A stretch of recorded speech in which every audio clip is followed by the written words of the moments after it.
आणि लोकसभेसंदर्भातल्या इतरही महत्त्वाच्या घडामोडी पाहणार आहोत लोकसभेचा रणसंग्राम मधून। निर्भय बनोचं वंचित बहुजन आघाडीला जाहीर पत्र। वंचितला कोणते मतदारसंघ हवेत त्याचं पत्र द्यावं, आम्ही इतर पक्षांशी संवाद साधू। निर्भय बनोचे असीम सरोदे आणि विश्वंभर चौधरींचा पत्रात उल्लेख। शरद पवार गटाकडनं निलेश लंकेंना उमेदवारी निश्चित, जो निर्णय होईल तो महत्त्वाचा असेल। लंकेंची प्रतिक्रिया, तर रावणाच्या अहंकाराचाही नाश झाला असं म्हणत सुजय विखे यांच्यावरती साधला निशाणा।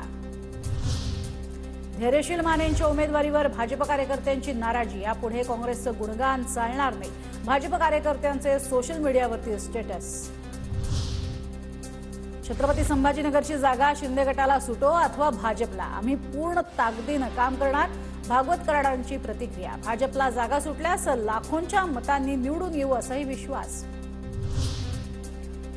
रत्नागिरी सिंधुदुर्गसाठी भाजप लवकरच उमेदवार जाहीर करेल, जो उमेदवार असेल तो भाजपच्या चिन्हावरच निवडणूक जिंकेल।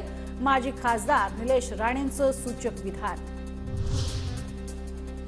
तू चिंता करू नको, जामनेर मतदारसंघातनं 1 लाखावर तुला लीड राहील, मंत्री गिरीश महाजनांनी विश्वास दिला। जामनेरच्या मेळाव्यात रक्षा खडसे यांचं वक्तव्य।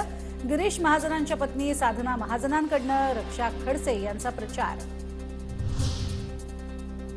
प्रफुल्ल पटेल यांच्यावर मोठ्या घोटाळ्याचा आरोप करत भाजपनं मनमोहन सिंग सरकार विरोधात रान पेटवलं होतं। आता भाजपनं मनमोहन सिंगांची माफी मागावी। पटेल यांना क्लीन चिट मिळाल्यानंतर संजय राऊतांचा निशाणा। सांगली लोकसभेवरनं ठाकरे गट आणि काँग्रेसमध्ये पोस्टर वॉर। काँग्रेसकडनं ठाकरेंचं व्यंगचित्र व्हायरल, तर दोन्ही भावांचा पराभव, तरीही उमेदवारी हवी, ठाकरे गटाचं पोस्टर।